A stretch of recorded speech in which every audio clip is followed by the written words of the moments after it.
Shortest distance में distance between two skew lines हम लोग पिछली वीडियो में देख लिए। आज हम लोग देखेंगे कि शॉर्टेस्ट डिस्टेंस दो पैरेलल लाइंस के बीच में कैसे निकालते हैं और कुछ क्वेश्चंस जो इन फार्मूलों पर बेस्ड हैं। तो स्क्यू लाइंस के लिए तो क्या था कि न तो लाइनें पैरेलल हों न तो इंटरसेक्टिंग हो, ऐसी लाइंस को स्क्यू लाइन कहते हैं। लेकिन जब पैरेलल लाइंस की बात आती है तो आप जानते हो कोई भी दो पैरेलल लाइन हो वो एक ही प्लेन में होती है।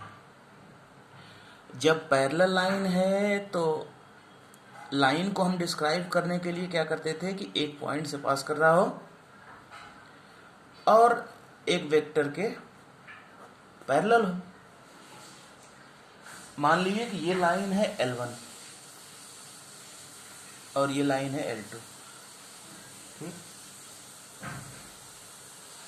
L1 S पॉइंट से पास कर रहा है और L2 T पॉइंट से पास कर रहा है। अगर ऐसा है, दूसरी चीज एक पोजीशन वेक्टर भी ले लेते हैं। मान लेते हैं कि S का पोजीशन वेक्टर A1 वेक्टर है और T का पोजीशन वेक्टर A2 वेक्टर है।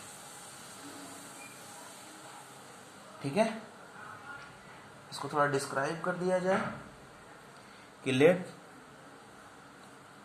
L1 and L2 be two parallel lines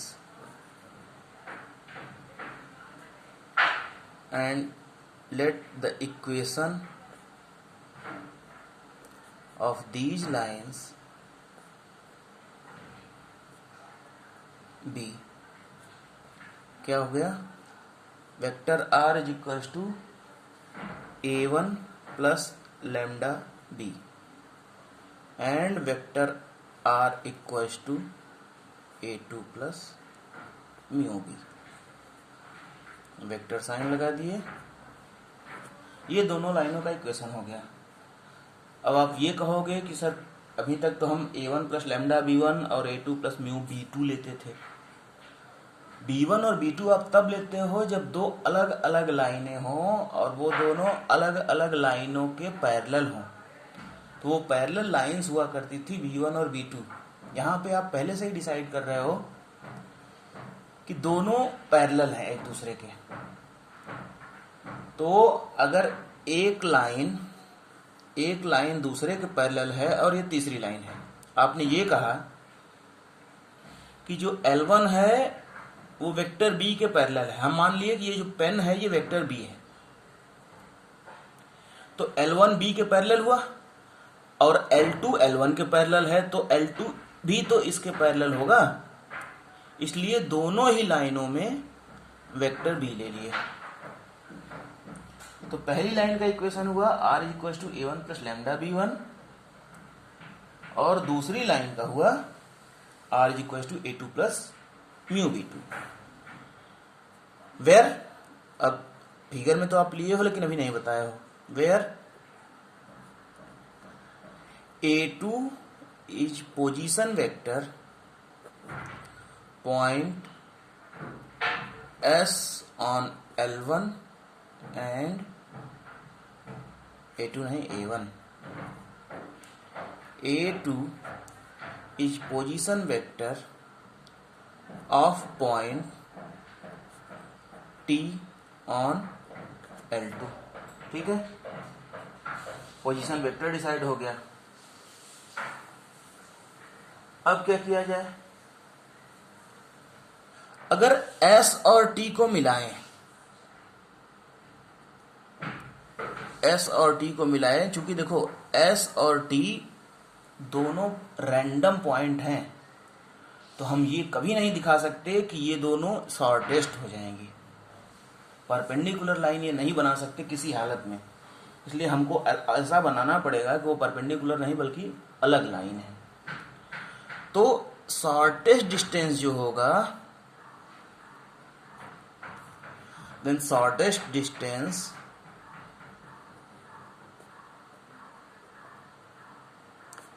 between these two lines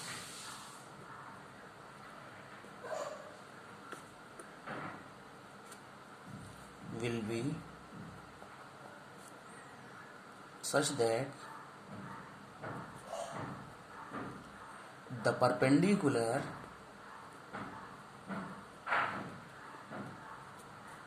drawn from T will meet on L1। ठीक, T से जो परपेंडिकुलर ड्रॉ करें वो लाइन L1 पर ही आना चाहिए। हम लोग मान लें कि जहां पे ये मिल रहा है वो पॉइंट हो गया, S हो गया, T हो गया, मान लेते हैं P हो गया। तो यहाँ पे ये जो लाइन है वो दोनों पर परपेंडिकुलर होना चाहिए, तभी तो शॉर्टेस्ट डिस्टेंस बनेगा। ठीक, अब मान लेते हैं कि इन दोनों के बीच का angle theta. Let theta be the angle between किसके किसके बीच, एस टी और S P, S T and S P. ठीक है, और एस टी तो ठीक है, एस पी के बदले हम लोग बी वेक्टर लिखते हैं, S P and B vector के बीच। ठीक है,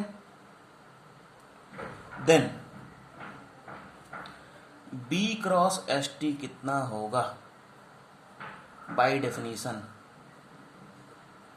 क्रॉस प्रोडक्ट की डेफिनेशन क्या होती है?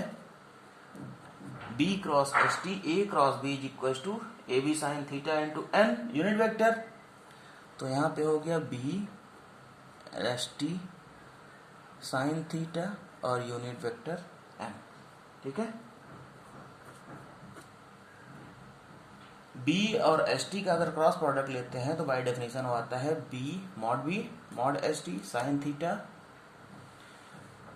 Mod S T sine theta और यूनिट वेक्टर एन। ठीक है, जहां पे अब एन जब लाए हो आप तो एन को डिफाइन कर दो, where is unit vector perpendicular to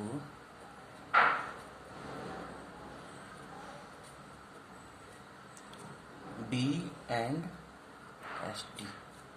N unit vector क्या होता है क्रॉस प्रोडक्ट में? जिन दो वेक्टर्स का प्रोडक्ट होता है उन दोनों के परपेंडिकुलर होता है ये एन यूनिट वेक्टर। यही तो दिखाता है कि क्रॉस प्रोडक्ट हमेशा परपेंडिकुलर होते हैं। दो वेक्टर्स का क्रॉस प्रोडक्ट का जो डायरेक्शन होता है वो दोनों के परपेंडिकुलर होता है। अब तो बात हो गई ये। अब हम लोग आते हैं from triangle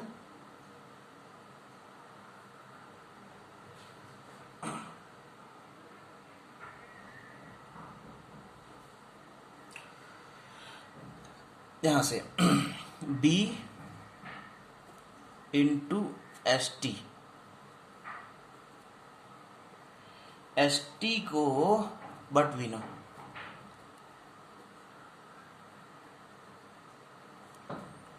S T equal to कितना हो जाएगा? आपके पास टी का पोजीशन वेक्टर पता है, आपको एस का पोजीशन वेक्टर पता है, तो एस टी हो जाएगा A2 माइनस A1। इसको आप इक्वेशन 3 मान लो। ठीक,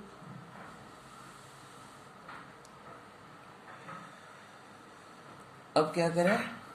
पुटिंग द वैल्यू ऑफ, इसको 3 नहीं, यहां पे 3 मानते हैं, ये 3 हो गया, ये 4 हुआ। From 4 into putting the value of S T from equation 4 into 3 क्या था? बी क्रॉस एस टी था is equal to mod B mod S T sine theta, N unit vector, यही था ना। तो बी को तो अभी रहने दो आप, एस टी कितना हो गया, A2 minus A1 is equals to, अब यहां पे क्या करें, B S T sine theta पे आप ध्यान दो, इस ट्रायंगल में आते हैं जो यहां पे है, ये जो ट्रायंगल है एस पी टी, ये हो गया एस, ये हो गया पी, ये हो गया टी, और ये है थीटा। तो S P sine theta, S T sine theta, S T sine theta equals to, सीधे सीधे आप ले लो, sine theta is equals to perpendicular upon hypotenuse, तो P T upon S T, यहां से पी टी आपका निकलेगा एस टी साइन थीटा। ठीक, ये वैल्यू आप यहां पे रखो, एस टी साइन थीटा को अलग कर लिया, जो आएगा आपका मॉड बी, और एस टी साइन थीटा के बदले में हम क्या लिख दें, पी टी यूनिट वेक्टर, ये हो गया बी और A2 माइनस A1। ठीक है, टेकिंग मॉड बोथ साइड, क्यों कर रहे हैं ऐसा, क्योंकि हमको डिस्टेंस चाहिए, डिस्टेंस का मतलब मॉडुलस वैल्यू ही तो होती है। तो जब मॉड लगाए तो लेफ्ट साइड में आया b और A2 माइनस A1 का मॉड, और यहां पे आया मॉड b तो है ही, मॉड PT और मॉड n। ठीक है, अब आप देखो सिंस n क्या था, यूनिट वेक्टर, सो मॉड n क्या हो जाएगा, 1 हो जाएगा। तो हमें जो मिला 10 भी है, क्या मिला, b A2 माइनस A1 का mod is equals to mod b PT। If PT is the distance, अगर हम इसी PT को d मान लें, क्योंकि ये लाइन ये थी, एक लाइन ये थी, दोनों के बीच का डिस्टेंस हो गया ये, if PT is equals to d, then d equals to b cross, cross तो हम लिख ही नहीं रहे हैं,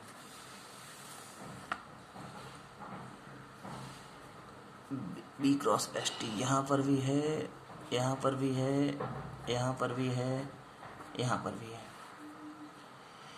b cross A2 minus A1 upon mod b, ये जो हुआ डिस्टेंस है, इसलिए इसकी मॉडुलस वैल्यू ही होनी चाहिए, और यही है distance between two parallel lines. Clear, अब आप 11.2 एक्सरसाइज एनसीईआरटी का यहां तक कंप्लीट करने की हालत में पहुंच गए। तो डिस्टेंस तक हो गया है, दोनों टाइप का डिस्टेंस हो गया। अगले में हम लोग देखेंगे प्लेन। तो ये सब सारी चीजें अभी तक लाइन में थी, अब प्लेन शुरू होगा, तो प्लेन में भी कई ढेर सारे डेरिवेशन हैं, डेरिवेशन भी पूछा जाता है, इसीलिए मैं हर चीज़ को डेरिवेट कराते चल रहा हूँ, क्योंकि क्वेश्चन तो पूछा ही जाता है, क्वेश्चन तो ज़्यादा डायरेक्ट हो जाता है, सिर्फ आपको फार्मूले याद हो तो क्वेश्चन सॉल्व हो जाते हैं। लेकिन कई बार डेरिवेशन भी पूछा जाता है फार्मूलों का, इसलिए ये सब बिल्कुल तैयार होना चाहिए आपका। ठीक है।